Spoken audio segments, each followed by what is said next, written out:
Sei que os que confiam no Senhor revigoram suas forças se renovam.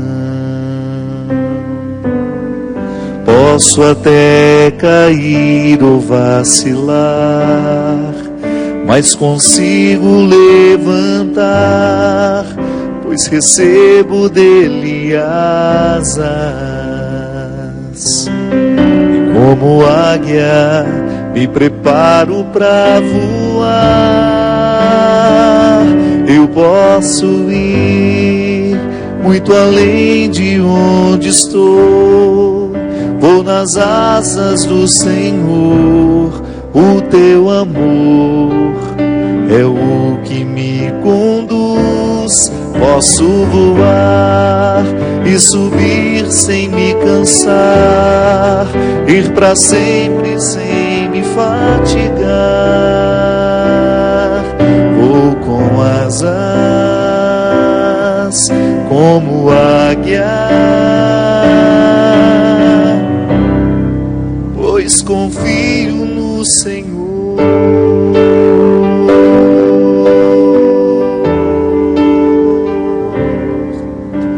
Sei que os que confiam no Senhor revigoram suas forças se renovam.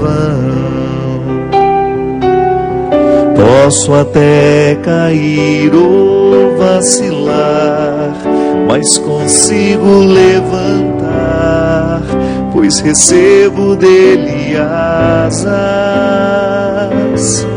E como águia me preparo para voar. Eu posso ir muito além de onde estou.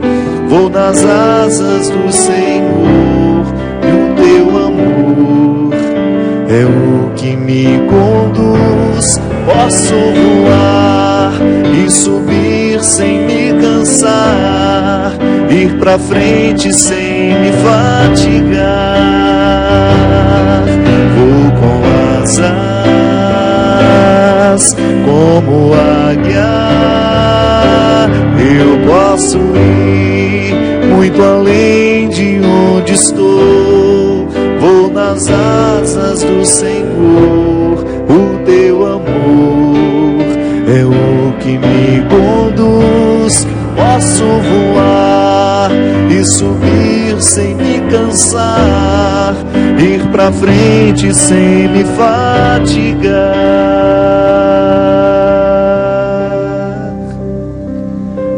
Vou com asas como águia, pois confio no Senhor. Muito boa noite, com muito prazer, com muita alegria, recordando essa confiança que nós precisamos viver diariamente, que nós começamos hoje o programa Direção Espiritual. É também um programa, né? Aqui a gente prega, né, Cristian? Boa noite, tocando bonito hoje o Cristian, né? Viu? Não, você toca todo dia muito bem, mas hoje você tocou maravilhosamente bem. A gente começa nesse clima de confiança. Aliás, a confiança é uma das mais belas virtudes que nós podemos experimentar em uma pessoa. Você sabe muito bem disso, a vida nos ensina que nada pode nos enriquecer mais do que a gente ter pessoas em quem a gente confia. Pessoas com as quais a gente conta. Tão raro nos dias de hoje, né? As pessoas se descartam tão facilmente. As pessoas fingem amor, fingem fidelidade. E de repente, quando a gente se descobre fazendo uma experiência positiva de confiança com alguém, é como se um conforto existencial pudesse trazer um sentido muito pleno à nossa vida. A gente sabe que a plenitude não é para nós. Isso é só depois na eternidade. Humanamente a gente nunca vai experimentar a plenitude. Não cabe dentro de nós o que é pleno. Nós não suportaríamos para usar uma linguagem bíblica, nós somos vasos que não suportariam o líquido da plenitude. Não é assim? Em muitos momentos da Sagrada Escritura você tem a plenitude como uma proposta para o futuro. Nós humanamente nós não suportamos o que é pleno, não damos conta disso. Então a gente vai em partes, e é assim que a gente se realiza. Eu sempre gosto de dizer que às vezes nós somos muito injustos com a gente, quando a gente coloca metas muito difíceis de serem alcançadas. Então eu só vou ser feliz no dia em que eu for pleno. Esqueça então. Mas a gente pode experimentar um pouco daquilo que seria a plenitude. E a confiança em alguém é assim. Quando você descobre alguém que cuida de você, das suas coisas, com um zelo que talvez nem você consiga. É aquela velha história, você poder dar o seu cartão de crédito com a senha, sabendo que o outro não vai lhe prejudicar. Ou então você abrir a sua vida, abrir o seu coração, contar aquilo que lhe pesa, sabendo que o outro não usará daquilo que você conta contra você depois. A confiança, minha gente, ela estabelece dentro de nós uma harmonia espiritual rara, bonita demais. E é justamente isso que o salmista reza ao Senhor através do Salmo 3. Ó Senhor, como são numerosos os meus adversários. São muitos os que se erguem contra mim. Muitos dizem a meu respeito: Deus não lhe dará a salvação. Mas tu, ó Senhor, és a minha defesa. És a minha glória. Tu que ergues a minha cabeça. Quando com minha voz eu invoquei o Senhor, Ele me respondeu no seu santo monte. Eis que me deito e durmo e me acordo, pois o Senhor me sustenta. Não tenho medo da multidão de gente que se lança contra mim de todo lado. Levanta-te, Senhor, salva-me, ó meu Deus. Fere na face a todos os meus inimigos. Do Senhor é a salvação, sobre o seu povo desça a sua bênção. É tão lindo isso. Quando com minha voz eu invoquei o Senhor, Ele me respondeu do seu monte santo. A experiência da confiança em Deus, ela passa o tempo todo pelas oportunidades que nós temos de perceber a nossa fragilidade, a nossa indigência, a nossa incompletude. E ao mesmo tempo, percebendo tudo isso, a gente lançar os olhos para o céu, e isso é uma metáfora, né, minha gente? Lançar os olhos para o céu é uma metáfora do lançar os olhos para dentro. Deus nos habita. Essa história de que nós somos um território santo, sagrado, isso é sério demais. É aquela conversa que Jesus teve com a samaritana. Adorar em espírito e verdade. Onde é que nós podemos encontrar o Senhor? No mais profundo do nosso coração. Então toda vez que nós nos voltamos à busca deste Deus, quando nós gritamos por Ele, é aqui dentro que Ele nos responde. Sim, é na nossa humanidade, é na dimensão da nossa consciência, daquilo que nós temos de mais íntimo, que Deus vai nos falando, vai nos revelando e vai nos colocando no âmbito dessa confiança. É como conhecer outra pessoa. A gente confia à medida em que a gente conhece. Você não fica confiante da noite para o dia. Você pode até se encantar da noite para o dia, mas o encantamento ainda não é confiança. A confiança, ela só se estabelece entre duas pessoas à medida em que nós vamos vivendo as provas que vão purificando aquilo que aquilo que mais tarde nós chamamos de confiança.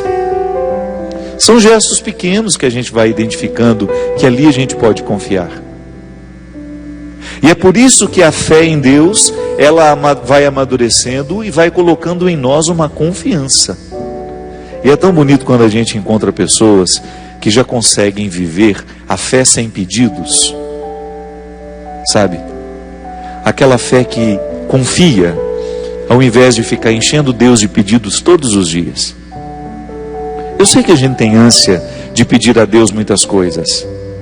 Mas se a gente tem uma fé pautada na confiança, a gente não precisa nem formular os nossos pedidos, porque nós sabemos que Deus sonda as nossas necessidades. Mesmo que, se a gente for honesto, boa parte das coisas que nós pedimos a Deus, nós não precisamos dela. A gente pede muitas coisas que estão diretamente ligadas às nossas vontades, aos nossos desejos. Seria muito mais interessante se a nossa oração fosse de confiança, dando a Deus o direito de fazer em nós aquilo que Ele sabe que nós precisamos.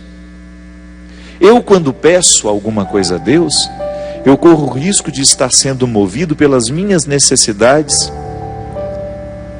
superficiais, bobas, porque nem sempre eu sei o que de fato preciso. Às vezes, minha gente, nós não amadurecemos porque a gente fica insistindo em pedir a Deus aquilo que a gente quer. Mas o que nos amadurece é quando Deus nos oferece aquilo que de fato a gente precisa. Entre o que a gente quer e o que a gente necessita é muito diferente. Mas só a confiança é igual aquela velha história. O que você quer que eu faça por você? O outro nos pergunta. E aí a gente devolve a ele: o que você acha que eu preciso? Porque às vezes eu vou pedir ao outro que ele faça por mim aquilo que eu estou querendo naquele momento. Mas ele, porque já me conhece um pouco mais, porque já está percebendo a ambiência da minha vida com um pouco mais de profundidade, é capaz de oferecer aquilo que eu de fato preciso. Aí ele vai até me contrariar um pouco. Então tá bom, eu não vou fazer aquilo que eu sei que você quer, mas eu vou fazer aquilo que eu sei que você precisa. É muito bom. E geralmente a gente confia quando a gente está cansado, né? Às vezes o meu cansaço dentro das minhas viagens é tão profundo que eu fico indisposto até de escolher o que eu vou comer. Chego no restaurante, no hotel, vamos ter pouco tempo para descansar e já ir dar continuidade na viagem. Aí a minha assessora me liga: padre, o que você vai querer comer? Aí eu confio. Pede aquilo que você acha melhor. É uma forma que eu tenho de descansar. É uma forma que eu tenho de dar ao outro a possibilidade de estabelecer comigo, de crescer comigo ainda mais nessa confiança. É um exemplo bobo, minha gente. Mas a oração não é outra coisa senão dar a Deus o direito de escolher o cardápio. Dar a Deus o direito de escolher o alimento que nós precisamos ingerir. Nós amadurecemos demais quando a gente começa a caminhar numa fé que pede menos e oferece mais. Numa fé que pede menos e confia mais. Ah, padre, mas eu preciso pedir porque na oração a gente pede, Deus nos deu o direito de pedir, claro. Eu não estou dizendo que é para você parar de pedir. Eu estou dizendo que à medida em que você avança na sua fé, você terá menos necessidade de pedir, porque você confiará cada vez mais.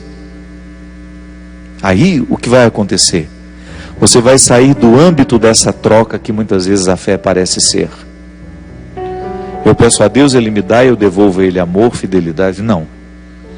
A confiança não comporta essa troca, essa mercadoria que muitas vezes nós fazemos com Deus, essa relação mercantilista. Não. A experiência da confiança vai nos colocando assim: acordo de manhã, coloco minha vida nas mãos de Deus e vou prestar atenção onde é que Ele vai me dizer sim e onde é que Ele vai me dizer não.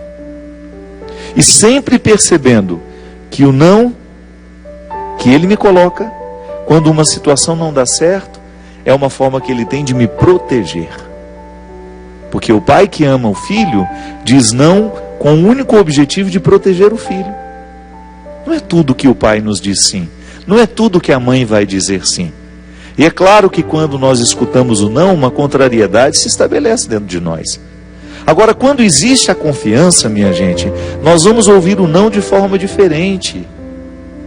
Eu tenho pedido muito a Deus essa graça, de poder confiar que aquilo que está acontecendo na minha vida não é nada mais, nada menos que a vontade dele.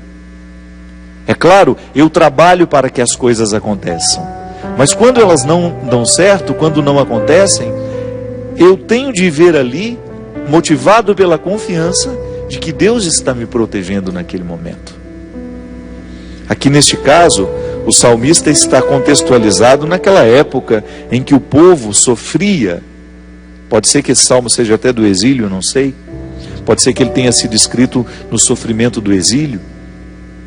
Precisamos pedir um exegeta, um especialista em Sagrada Escritura, para nos dizer. Mas o que eu sei é que os salmos são expressão vivas daquele medo que o povo tinha de ser dizimado, de perder a oportunidade de ser povo, de perder a sua identidade. Por isso eles falam tanto dos inimigos. Existem salmos que são terríveis de serem lidos. A gente não consegue nem rezar com eles. É o medo. O salmista expressando o medo que aquela comunidade tinha de ser sucumbida pelo inimigo. Quem são os nossos inimigos hoje? Eu gosto de pensar que o pior inimigo que eu tenho sou eu mesmo. Quando eu, consciente ou inconscientemente, fico colocando obstáculos ao meu crescimento, por exemplo.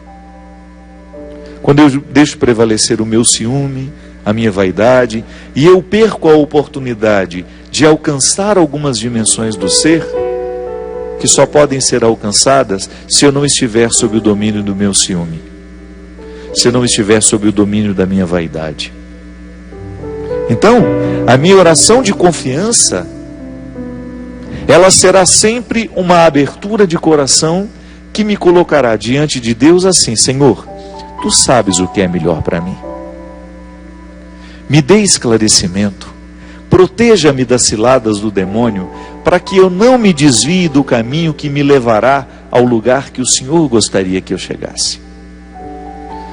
Eu posso ir muito além de onde estou. Isso é uma verdade. Eu ainda não alcancei tudo o que posso alcançar, como padre, como homem que sou. Você ainda não alcançou aquilo que você pode alcançar como pessoa. Tantas virtudes à nossa espera, tantas coisas bonitas podendo serem vividas, e a gente não vive porque a gente não chega lá. Muitas vezes ficamos paralisados pelos acontecimentos. Às vezes nos acontece uma coisa ruim e a gente fica ali meses parados naquilo que foi ruim. Não viramos a página, não damos continuidade à vida, aí perdemos a oportunidade de viver a beleza dessa música. Eu posso ir muito além de onde estou, vou nas asas do Senhor, o teu amor é o que me conduz. Posso voar e subir sem me cansar, ir para sempre, ir para frente sem me fatigar. Vou com asas, pois confio no Senhor. É assim que funciona. Quando eu permito que os acontecimentos ruins sirvam apenas como uma escada para eu poder galgar um lugar mais alto, eu estou fazendo justiça ao sofrimento que me ocorreu. Agora, quando eu fico nivelado nele, não alcanço absolutamente nada do que ele pode me propor. É por isso que a gente precisa ficar muito atento aos sofrimentos que a gente tem passado, que a gente tem experimentado, as perdas que a gente viveu, porque tudo isso pode servir para nós como uma escadaria que nos leva para cima. Essa proposta de São Paulo de buscar as coisas do alto, expressa também nessa música que nos fala de confiança. Isso é para nós cristãos uma carta magna, importantíssima, porque está intimamente ligada à nossa vocação.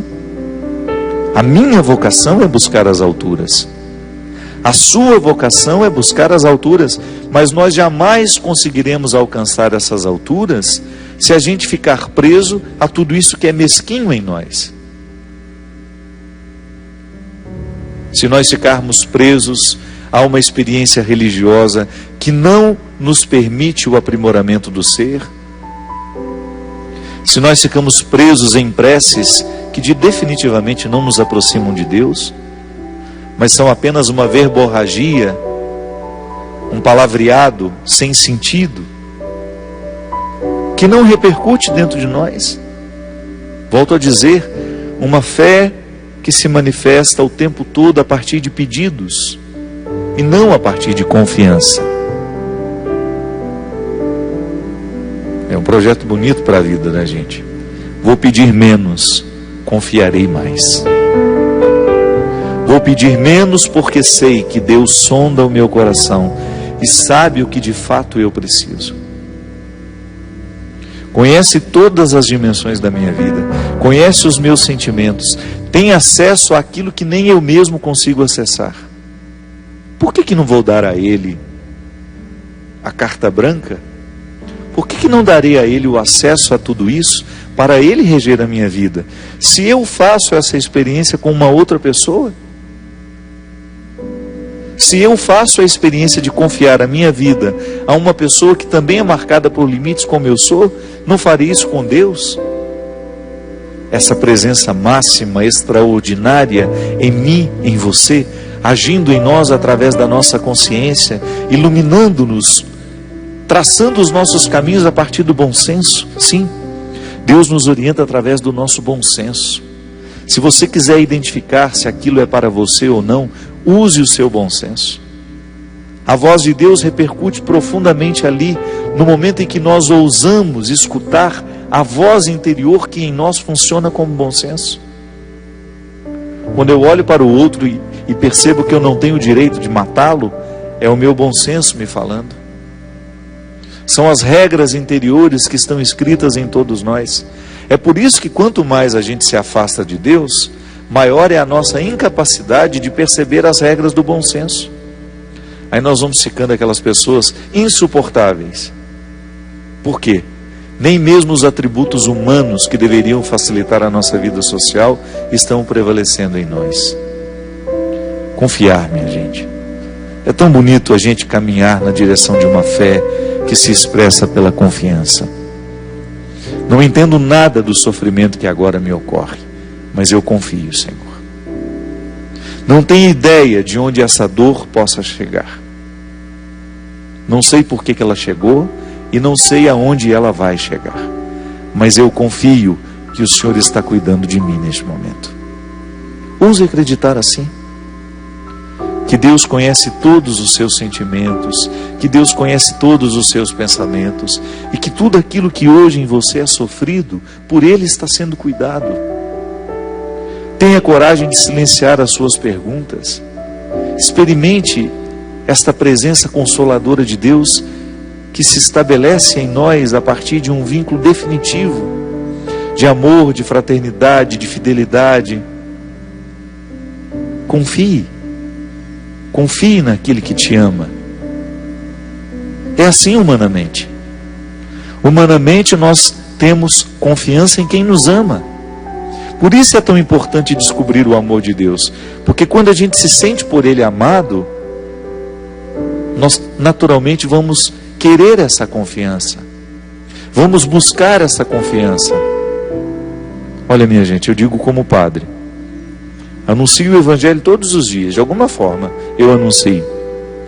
Nunca vi uma palavra no Evangelho que fosse desfavorável a uma pessoa. Porque a palavra, ela pode ser expressão de um bem-querer ou de um mal-querer. Nunca encontrei no Evangelho, nunca encontrei na Sagrada Escritura, na palavra de Jesus, alguma coisa, alguma frase, algum conselho, algum gesto que pudesse ser expressão de desamor. Não.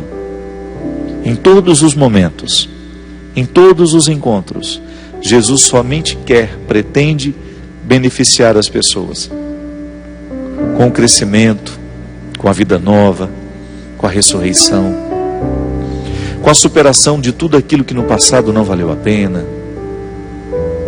É sempre uma palavra amorosa, é sempre uma palavra dedicada ao crescimento, tensionando o crescimento, isso é, puxando para crescer. É essa confiança que nós precisamos buscar diariamente, volto a dizer, para que a nossa fé deixe de ser de pedidos e passe a ser de entrega, de confiança. Posso voar e subir sem me cansar, ir para frente sem me fatigar. Vou com asas como águia, pois confio no Senhor.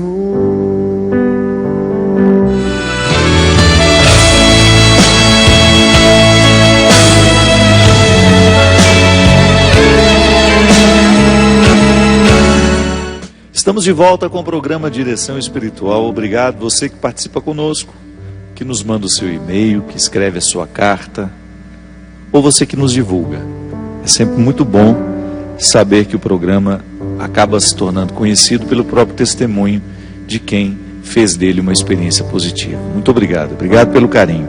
Lembrando que no dia 16 de outubro eu estarei em Vila Velha com um show Voz e Piano.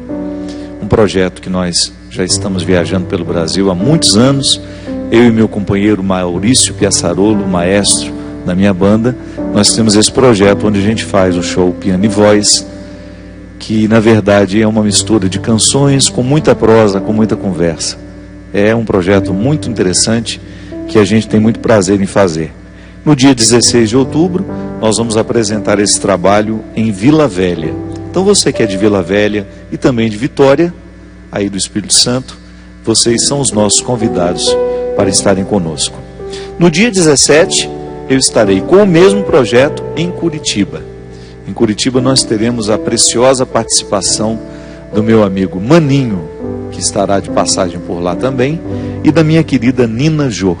Então nós vamos ter duas participações especiais no show de Curitiba, que será no dia 17 de outubro.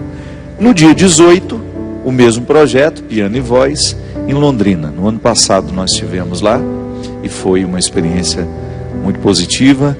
Não, acho que nem foi o ano passado, acho que foi esse ano mesmo. Acho que foi mais no início do ano. Vamos voltar a Londrina então, com o show Piano e Voz, no dia 18. E você, Cristian, tem férias em vista? Está tudo tranquilo? Está tudo bem? A esposa? Que bom. Quero agradecer todas as pessoas que nos escrevem, lembrando que nós não fazemos questão de responder rapidamente as questões aqui, então é sempre um bate-papo. O programa ele funciona muito mais como um bate-papo do que ficar respondendo perguntas. Pode ser que você nunca tenha sido respondido naquilo que você perguntou, mas a resposta que nós demos a uma outra pessoa, numa outra questão, acabou abordando aquilo que você estava querendo nos apresentar. É assim que funciona, né? A vida, uma boa prosa, uma boa conversa, muitas vezes, não é que resolve os nossos problemas, não, mas nos ajuda a lançar um olhar diferente sobre ele. Eu tenho experimentado, minha gente, ao longo da minha vida, como padre, na oportunidade que eu tenho de ouvir das pessoas, que boa parte dos nossos conflitos está ligada justamente à nossa falta de reflexão. A gente não reflete muito a vida que a gente vive. E por isso nós vivemos tantas vezes de maneira equivocada, errada. Sempre que a gente coloca uma boa dose de reflexão na nossa vida, no nosso dia a dia, a gente acaba purificando muito dos nossos excessos. O programa de Direção Espiritual, ele tem essa proposta, de nós criarmos aqui uma sala de estar, uma sala de bate-papo, já que na nossa vida nem sempre nós temos essa oportunidade, né? Ou porque estamos muito dispersos, ou a nossa vida nem sempre nos proporciona esses encontros saudáveis, Às vezes a gente sai para jantar, sai para encontrar os amigos, mas a gente acaba voltando solitários. Porque o que acompanha a alma da gente? Quando você percebe que as suas questões estão sendo partilhadas, escutadas pelo outro. A pior solidão é a do pensamento, é quando a gente não tem alguém para pensar junto com a gente. Posso ter alguém do meu lado, mas se não participa da minha vida, é o mesmo que estar sozinho. Então às vezes você pode dormir com uma pessoa, convive com ela o tempo todo e ainda assim se sentir solitário. Porque o que de fato faz a nossa alma se sentir acompanhada é a partilha. É o que a gente pretende fazer aqui no nosso programa. A Márcia de Castro, lá de Campos dos Goitacazes, um abraço para essa cidade tão querida, onde eu já estive tantas vezes. Ela quer saber, Padre Fábio, o que é o amor próprio? É o amor em mim ou é o amor que eu sinto por mim? É uma boa distinção, Márcia. Primeiro, que nós precisamos entender que o amor é uma realidade humana, é uma experiência humana que nós fazemos, mas que não nasce em nós. Pela fé que nós temos, a antropologia cristã nos ensina que até o amor com que a gente ama nos foi dado por Deus. Eu não amo porque tenho recursos para amar. Amo porque sou uma criatura amada. Então eu sou fruto de um amor. Por mais que eu erre na minha vida, por mais que eu tenha pecados na minha vida, nada disso apaga a experiência do amor de Deus em mim, porque eu sou uma criatura amada. Então todo ser humano é um depósito desse amor divino. Santo Agostinho dizia que Deus nos amou para que a gente tivesse amor com que amar. Então o amor próprio, num primeiro momento, é sim uma experiência do amor em mim. O amor me habita. Eu sou um território do sagrado. A minha dignidade é uma expressão desse amor de Deus em mim. Então está em mim.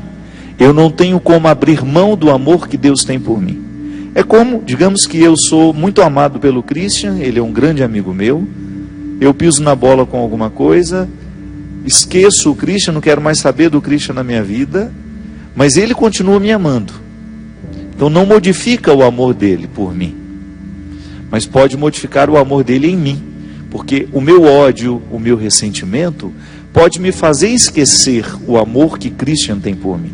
Então muitas vezes, quando nós temos uma vida de erros, e isso a gente encontra muita gente vivendo assim, não é que Deus deixou de amar, é que ela deixou de perceber o amor de Deus nela.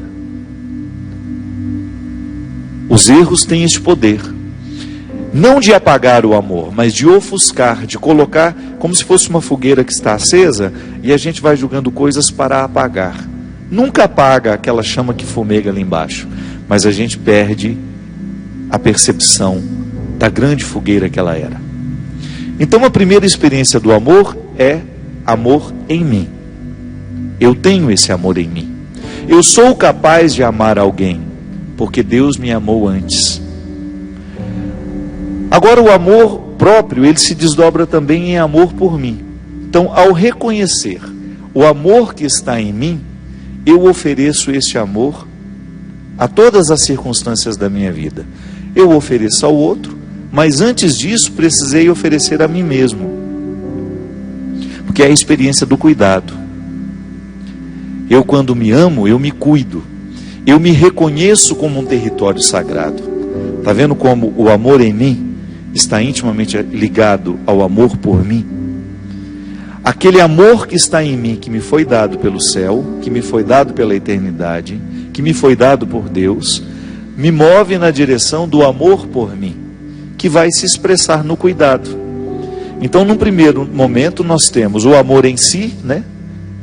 Ele, enquanto realidade irrenunciável, eu não tenho como retirar o amor do meu coração, dizer, eu não quero o amor de Deus na minha vida, não.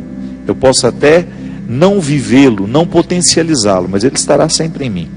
Já o amor por mim, o esforço que eu faço já participa, já potencializa aquilo que estava em mim anteriormente. Por isso que é tão interessante a gente trabalhar para que a nossa vida seja sempre uma experiência amorosa. Até mesmo para a gente reconhecer as nossas fraquezas. Quem se ama tem mais facilidade de reconhecer-se fraco. Porque reconhecer a fraqueza não é uma vergonha. Reconhecer a fraqueza é uma forma que a gente tem de fortalecer o nosso eu para a superação dessas fraquezas. É muito simples. Se eu exercito o amor por mim, eu vou começar a identificar na minha vida tudo aquilo que fragiliza e que esconde o amor que está em mim. Então eu vou criar uma agenda, digamos assim, eu vou criar um cotidiano que me favoreça fazer brilhar o amor que está em mim. Como é que eu fortaleço esse amor que está em mim? Trabalhando o amor por mim. Parece um jogo de palavras, mas não é.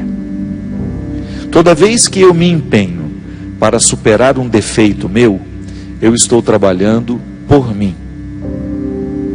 E porque estou trabalhando por mim, faço brilhar o amor que está em mim. As preposições são importantíssimas para a gente compreender aqui. O em e o por. O amor próprio, ele funciona como uma imunidade que vai proteger o amor que está em mim. O que é a imunidade? É tudo aquilo que nós temos dentro do nosso organismo como um mecanismo de defesa contra vírus, bactérias, até as células cancerígenas que o nosso organismo gera todos os dias. O nosso mecanismo, eu me lembro, o nosso mecanismo de imunidade, eu me lembro que a minha primeira professora de biologia, que nem era biologia, a gente chamava de ciências, né? Ela usou uma metáfora, um simbolismo muito simples para nos ajudar a entender o que era a imunidade. Era um bando de soldadinhos que corriam com suas armas para matar os vírus, as bactérias, as células cancerígenas que o nosso organismo que estavam ameaçando o nosso organismo. O amor próprio tem a mesma função. Cria uma imunidade. Isto é, cria uma barreira para que nada nem ninguém venha ameaçar o amor que está em mim. Bonito isso, não é? Eu hospedo na minha vida o amor. Eu sou hóspede, ou melhor, o amor é meu hóspede, porque Deus quis assim. Onde existe uma criatura, lá está o amor do Criador. São Francisco de Assis compreendeu isso com tanta profundidade que ele começou a perceber o amor em si, este enquanto uma realidade que não pode ser negada, até nas plantas, nos animais. Em todas as realidades, Francisco de Assis percebia o amor em si, o amor de Deus.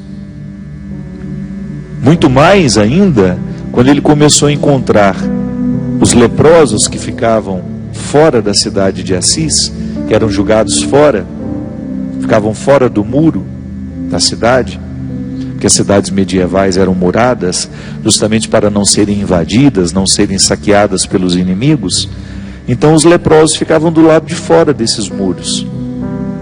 Francisco, depois com Clara e com todos os seus amigos, foram para fora dos muros de Assis para buscar aqueles que estavam negados nessa dignidade. Tamanha era a comoção do coração deles em relação à percepção do amor de Deus na vida do outro. Então, uma criatura que é amada por Deus precisa ser amada por mim também.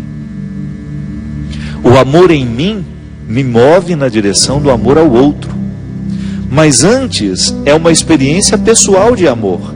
É o amor por mim que me dá condições de amar o outro. Eu trato muito essa questão no meu livro Quem Me Roubou de Mim.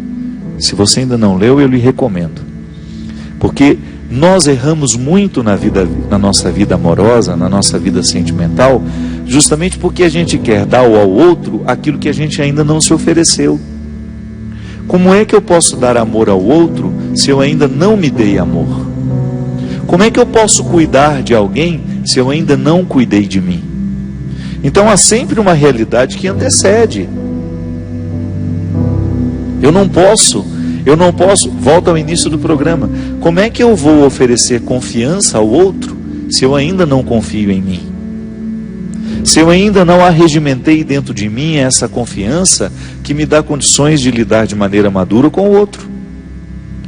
Então, minha gente, se eu não trato, Márcia, esse amor por mim, no meu dia a dia, no próprio reconhecimento do amor de Deus em mim, eu me recordando diariamente que eu sou um território sagrado, que eu não posso ser banalizado, que o outro não tem o direito de vir saquear as minhas riquezas, que o meu corpo é um território santo, que por isso eu não tenho o direito de prostituí-lo, porque se eu prostituo o meu corpo, eu estou criando em mim um vazio que depois, mais cedo, mais tarde, vai me custar muito caro.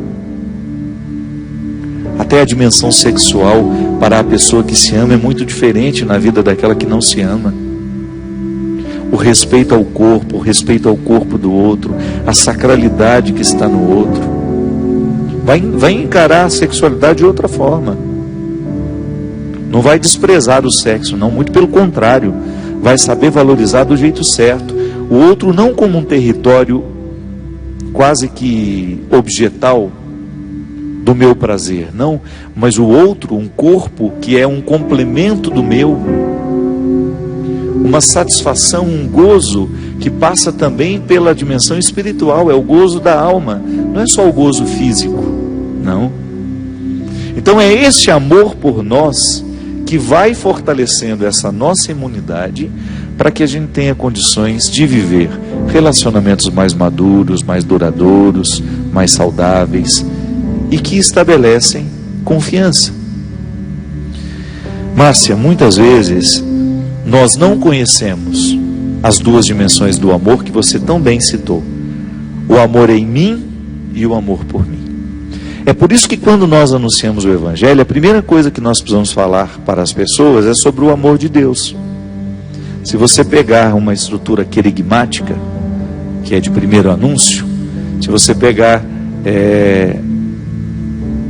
uma pregação que queira ser querigmática, qual que é o primeiro passo dessa pregação? Contar ao outro que Deus nos ama. Contar ao outro que Deus nos ama. Anunciar ao outro que Deus é amor. Contar aos que não sabem, recordar aos que estão esquecidos.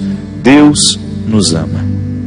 Sem essa compreensão, minha gente, nós não vamos a lugar nenhum. Não existe conversão. É o primeiro passo de todo o processo de conversão, é a gente assumir na nossa vida a certeza do amor de Deus por nós. Aí você pode dizer: ah, padre, mas eu sou tão miserável. Se o senhor conhecesse os pecados que eu pratico todos os dias, justamente. É por imaginar isso, é por saber que é assim. Todos nós precisamos ouvir diariamente esse anúncio querigmático, porque todos nós somos pecadores. E o pecado é justamente uma realidade que vai dificultando a nossa percepção do amor de Deus em nós. Uma pessoa que estraga a sua vida nos erros, nas drogas, na prostituição, na mentira, na injustiça e por aí vai, ela está ocultando o amor de Deus nela. Não é que Deus deixou de amar, não. É que ela deixou de perceber que é amada. O que é pior? O que é pior nessa vida? É justamente a gente esquecer que Deus nos ama. Causa um prejuízo terrível. É a temática daquele livro que está aqui, ó. Foi assim que eu comecei. O Discípulo da Madrugada. O Discípulo da Madrugada foi um livro que eu escrevi ao longo da minha vida. Ele ficou pronto por acaso o ano passado. Sim, né? Sim. Ficou pronto o ano passado, mas ele foi escrito ao longo da minha vida. E sabe como que ele começou a ganhar o corpo, porque antes de um livro virar esse monte de página, ele fica na cabeça da gente, né? Engraçado, parece que tudo vai desencadeando o livro. Os encontros, as pregações que você vai fazendo, parece que Deus vai te perseguindo ali, para você poder formatar as ideias dentro de você e você ter condições de depois escrever. Porque é impressionante, minha gente, muito mais do que música, isso aqui faz diferença na vida de uma pessoa. Um livro, porque ele entra na nossa cabeça e ele vai morar no coração da gente. Ele muda as nossas perspectivas. Isso aqui é a experiência de um homem que falava do amor de Deus, mas não tinha experimentado ainda. E sabe como é que ele nasceu? Num dia em que eu tive a graça, me lembro, não sei exatamente o ano que foi. Eu fui visitar a Adélia Prado, essa escritora que vocês já me escutaram tantas vezes falar dela. Uma das maiores escritoras deste país, na minha opinião, modesta opinião, a maior poeta que nós temos. E aí, conversando com a Adélia sobre religião, porque ela é uma mulher estudada, ela não é só uma escritora, uma poeta, ela é uma mulher que estudou teologia, gosta de filosofia. E aí, num determinado momento, ela falando de como às vezes ela se sentia, como ela percebia muitas vezes o prejuízo humano que uma pessoa experimenta de não saber ser amada por Deus. Ela até brincava, né? Muitas vezes nós vamos à igreja, o discurso é cansado, as pessoas falam da boca para fora, parece que elas não estão acreditando naquilo que estão pregando. E aí ela soltou uma frase que mexeu comigo: esqueceram de nos contar que Deus é amor. E assim nasceu esse livro. Esqueceram de nos contar que Deus é amor. Ah, mas eu já escutei falar tantas vezes. Mas foi da boca para fora. Quando a Adélia fala, esqueceram de nos contar, ela não está falando desse discurso da boca para fora, não, que nós fazemos o tempo todo. Esqueceram de nos contar com a vida. Esqueceram de nos contar com os exemplos. Sim, porque quando nós não recolhemos o outro que precisa de nós, nós não estamos contando a ele que Deus é amor.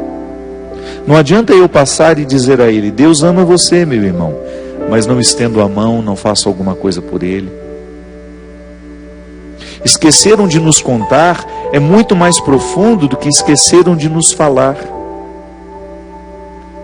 E muitos de nós somos esse discípulo da madrugada que precisa fazer esse itinerário de superação de um Deus do campo da batalha, que mora lá nas guerrilhas, que nos autoriza o ódio, que nos autoriza o rancor em nome da fé, para chegar a um Deus que põe a mesa para os miseráveis.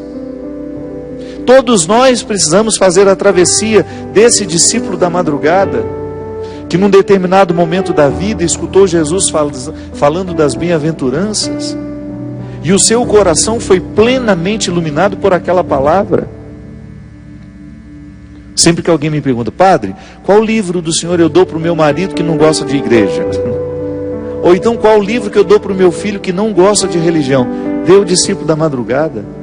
Porque o discípulo da madrugada é um homem religioso que descobre no meio do caminho que não é religioso coisa nenhuma. Só está vivendo as hipocrisias da fé. E a melhor maneira, minha gente, que nós temos de recrutar pessoas é a gente tendo coragem de dizer a elas que nós temos hipocrisias religiosas, sim. Aí eles percebem que nós estamos lidando com a verdade. O que expulsa as pessoas da igreja não é quando nós somos heréticos, não.